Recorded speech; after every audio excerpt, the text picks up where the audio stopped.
Hello everyone, welcome back to the channel. And today is the first episode of this brand new series, Top 5 Games for Low-End PCs. Now I have made an introduction type of video for this series, link to that in the description. You can go and watch that to understand means what will be the specs that I am going to tell you. I won't be saying you minimum i5 second generation something like that. No, it is like Kotodo. To get more understanding of that, you can go and watch that video. Link to that in the description. Now, let's move on to the top 5 games. And these games are not arranged in like best to worst, worst to best, something like that. No, they are in a random order. From 5, we will be starting and going to the first game. So, let's start the video.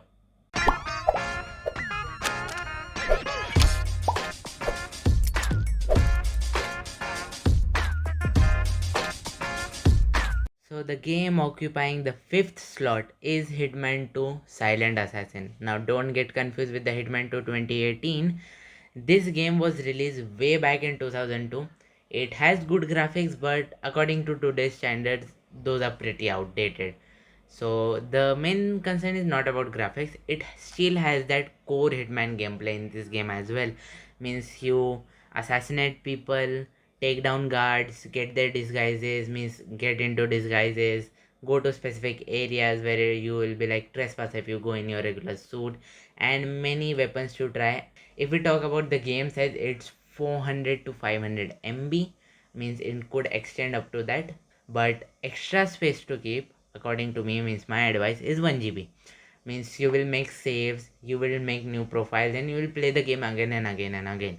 So it is better that you keep an extra GB reserved for it. The system requirements are not that much. It will run excellently on Core 2 Duo.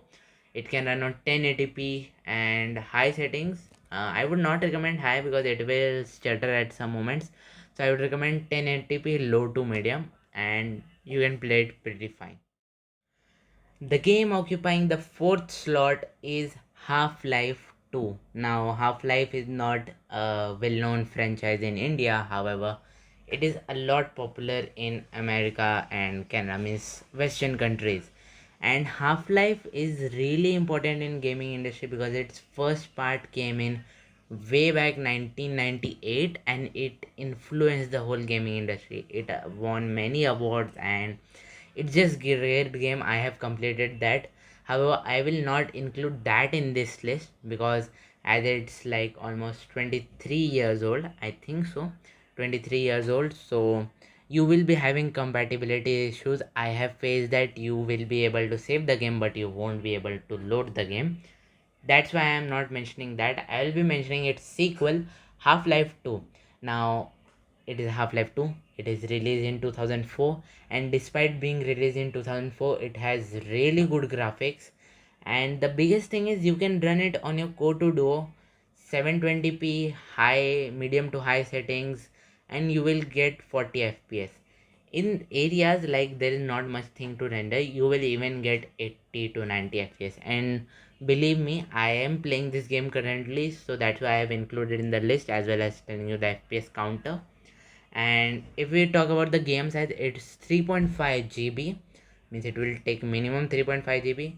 So you consider of saving 4 to 4.5 GB on your computer, so that you can get a bit of space for saving your save files and profiles, etc. So game size is 3.5 GB, so you better keep 4.5 GB in reserve. Means if you are thinking of getting this game, just keep 4.5 GB alone. The game occupying the third slot is Grand Theft Auto San Andreas, or in short, GTA San Andreas. This was released way back in 2004 and has decent graphics. But the plus point of this game is it has a huge open world that you can roam in. Means you are having Los Santos and San Francisco, San Andreas, something like that. You're having Los Santos, means high tall buildings to jump off from, and many vehicles that you can drive in this. It still had that core GTA, means taking vehicle, doing mission. Storylines, I have heard from my friend that it has a really good storyline. I have not personally completed San Andreas, but still you can get a good storyline from it. Graphics are decent, I already mentioned that. Talking about the game size, it's 4.7 GB, means it will take minimum 4.7. If you are planning of downloading this game, you should at least keep 5 to 5.5 GB free on your disk, means that's minimum for your profiles and saves. Okay, so the game occupying the second slot in this episode is Splinter Cell. Now, this is my personal favorite franchise, personal favorite game, and the game that I'm going to tell you, means this part dates back to 2002, means the first part of this franchise. It is having good graphics. Now, you can run this game smoothly on your Core 2 Duo.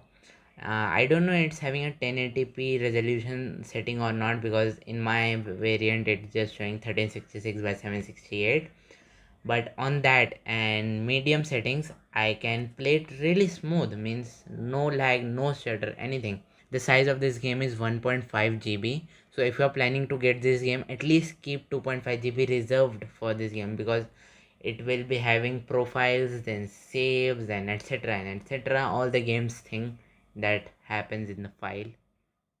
We are finally at the number one spot for today's episode, and this is kind of a number one game for me because it's my personal favorite, just like Splinter Cell. It is Counter Strike 1.6. Now, you may have heard about Counter Strike name or CSGO, means Counter Strike Global Offensive. This game was released way back in 2000, means the oldest game in today's episode.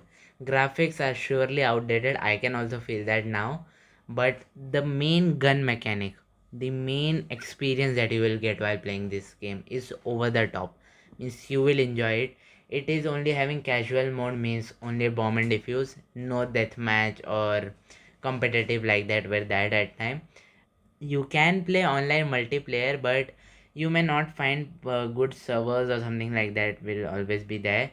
And the game size of this is 700 MB, so you must keep 1 to 1.5 GB in reserve, means if you are planning to get this game, keep 1 to 1.5 GB in reserve for this, because the game will do some saves, and if you are going on online specifically, you will be loading into different maps, new maps. So the game will means download those files and it will be accumulated into the main games folder. I have personally experienced this as I downloaded the game. It was 741 MB, something like that. Later when I started to play online a lot, means very different maps, unique maps, it started to accumulate data and it went up to 1.5 GB. So that's my personal advice, to keep that much in reserve. Okay, so that was it for today's video. Hopefully you liked it. This was the first episode of this new top 5 series. More episodes of this will be coming shortly, means very soon, because it's not much hard to make these kinds of video than gameplay. Hopefully you liked it. If you did, leave a like and drop your opinion in the comment section below. If you want me to include any other game in the next episode, tell me that. If you want me to improve on anything, then tell that as well. I will surely read your comments. And if you haven't watched that introduction video, I would recommend to go and watch that as well, because I have mentioned some important points in that. So it is better for you only to go and watch that first. And nothing more to say. Hopefully you like the video. I will see you in the next episode. Until then, goodbye.